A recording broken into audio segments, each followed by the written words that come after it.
Assalamualaikum warahmatullahi wabarakatuh. Selamat pagi dan salam sejahtera untuk kita semua.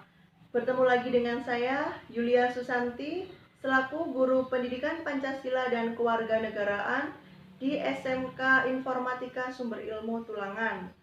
Bagaimana kabar kalian? Saya harap kalian sehat selalu dan tetap semangat belajar di rumah.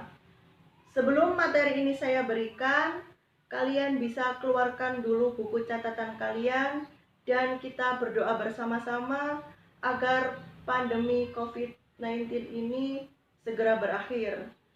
Berdoa menurut agama dan kepercayaan kita masing-masing. Berdoa mulai.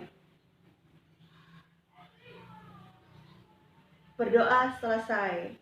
Materi pada hari ini adalah wawasan Nusantara dalam konteks NKRI. Untuk lebih lanjutnya, simak video berikut ini.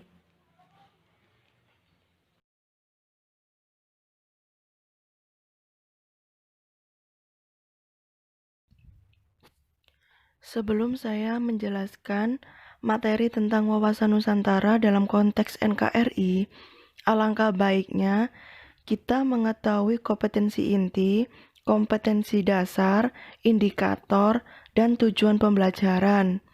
Berikut adalah kompetensi inti. Pada KI 3, memahami, menerapkan, menganalisis, dan mengevaluasi tentang pengetahuan faktual, konseptual, prosedural, dan metakognitif sesuai dengan bidang dan lingkungan kajian pendidikan Pancasila dan kewarganegaraan. Pada tingkat teknis, spesifik, detail, dan kompleks, berkenaan dengan ilmu pengetahuan, teknologi, seni, budaya, dan humaniora, dalam konteks pengembangan potensi diri sebagai bagian dari keluarga, sekolah, dunia kerja, warga masyarakat nasional, regional, dan internasional.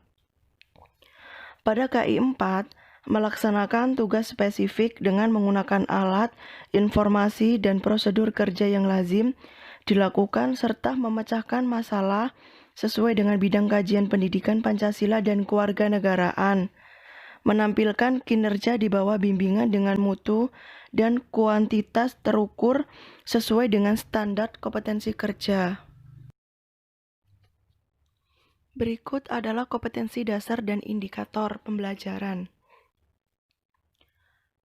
Kompetensi dasar 3.7 menginterpretasi pentingnya wawasan Nusantara dalam konteks Negara Kesatuan Republik Indonesia.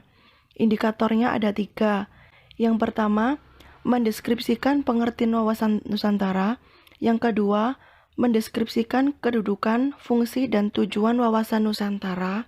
Yang ketiga, menjelaskan asas dan unsur wawasan Nusantara.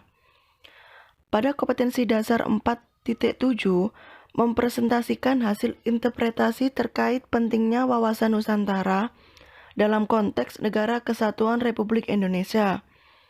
Indikatornya ada 2. Yang pertama, menyimpulkan dan mengambil keputusan bersama hasil analisis tentang wawasan Nusantara.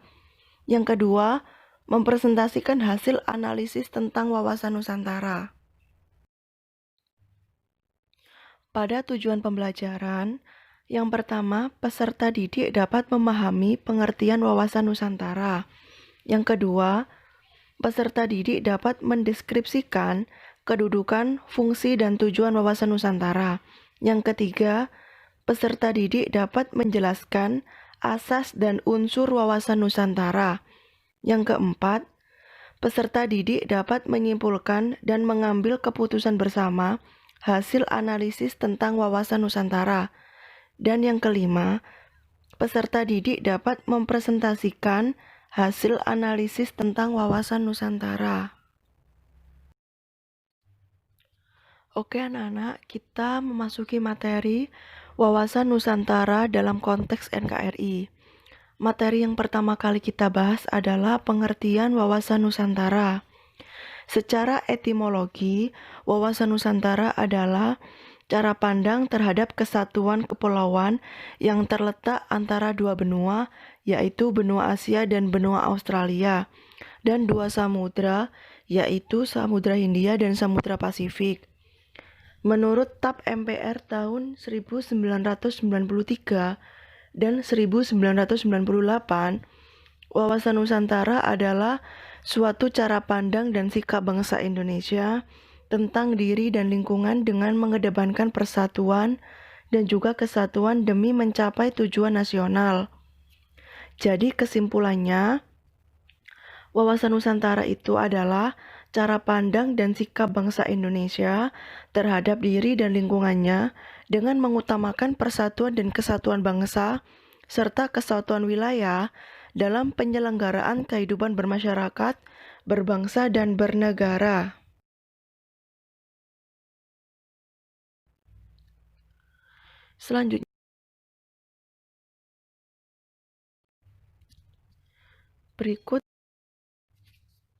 Selanjutnya, tujuan wawasan Nusantara. Secara garis besar, wawasan Nusantara mempunyai tujuan yang ingin dicapai, yaitu mewujudkan nasionalisme di semua bidang kehidupan rakyat Indonesia yang lebih mengutamakan kepentingan nasional daripada kepentingan individu, kelompok golongan, suku bangsa, atau daerah. Tujuan wawasan Nusantara ini dibagi menjadi dua. Yang pertama, tujuan nasional. Tujuan nasional ini dapat dilihat dalam pembukaan Undang-Undang Dasar Negara Republik Indonesia tahun 1945 alinea keempat. Dan yang kedua, tujuan ke dalam. Tujuan ke dalam untuk mewujudkan kesatuan segenap aspek kehidupan baik, alamiah maupun sosial. Materi berikutnya adalah asas kewawasan Nusantara. Dalam menyelenggarakan kehidupan di bidang politik, ekonomi, sosial budaya, dan hankam, Indonesia mengutamakan persatuan dan kesatuan bangsa serta kesatuan wilayah. Cara pandang yang demikian telah terumuskan ke dalam wawasan Nusantara yang berlandaskan Pancasila dan Undang-Undang Dasar. Maka, asas yang terkandung dalam wawasan Nusantara ini ada 6. Yang pertama, asas kerjasama.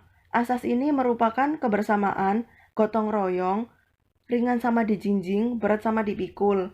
Yang kedua, asas kejujuran. Semua perbuatan harus sesuai realita dan hukum. Yang ketiga, asas kesetiaan. Asas ini bermakna kesetiaan terhadap kesepakatan bersama. Kesetiaan terhadap kesepakatan bersama untuk menjadi bangsa dan mendirikan Indonesia yang dimulai dan dicetuskan dan dirintis oleh Budi Utomo pada tahun 1908. Yang keempat, asas keadilan. Kesesuaian pembagian hasil dengan adil, jeripayah dan kegiatan baik perorangan, golongan, kelompok maupun daerah. Yang kelima, asas kepentingan bersama. Asas ini terutama sekali saat menghadapi penjajah untuk merebut kemerdekaan. Setelah Indonesia merdeka, asas ini merupakan asas untuk membangun dan mengisi kemerdekaan untuk mewujudkan tujuan nasional. Yang keenam, asas solidaritas. Asas ini merupakan asas saling memahami dan saling menghargai antar sesama, dengan tidak membedakan suku, ras, agama, dan golongan. Selanjutnya adalah unsur-unsur wawasan Nusantara. Yang pertama adalah wadah. Wawasan Nusantara sebagai wadah meliputi 3 komponen, yaitu wujud wilayah. Wujud wilayah ini dibatasi oleh lautan dan daratan serta dihubungkan oleh perairan di dalamnya. Selanjutnya, tata inti organisasi. Bagi Indonesia, tata inti organisasi negara didasarkan pada Undang-Undang Dasar Negara Republik Indonesia yang menyangkut bentuk dan kedaulatan negara, kekuasaan pemerintahan, sistem pemerintahan, dan sistem perwakilan. Tata kelengkapan organisasi. Tata kelengkapan organisasi adalah kesadaran politik dan kesadaran bernegara yang harus dimiliki oleh seluruh rakyat yang mencakup partai politik, golongan dan organisasi masyarakat, kalangan pers, serta seluruh aparatur negara. Yang kedua, isi wawasan Nusantara. Isi wawasan Nusantara menyangkut 2 hal yang sangat penting, yaitu realisasi aspirasi bangsa sebagai kesepakatan bersama, serta pencapaian cita-cita dan tujuan nasional, dan persatuan dan kesatuan dalam kebinekaan yang meliputi semua aspek kehidupan nasional. Yang ketiga, tata laku wawasan Nusantara. Tata laku itu merupakan dasar interaksi wadah dengan isi terdiri atas tata laku batiniah dan lahiriah.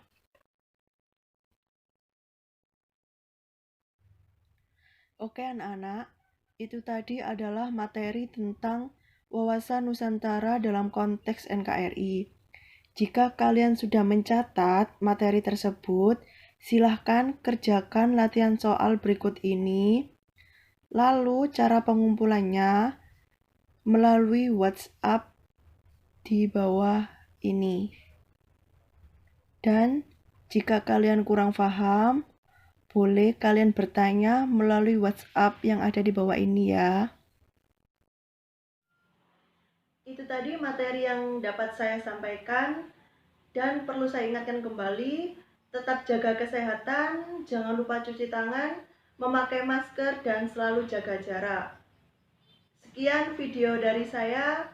Apabila ada salah, saya minta maaf yang sebesar-besarnya. Wassalamualaikum warahmatullahi wabarakatuh.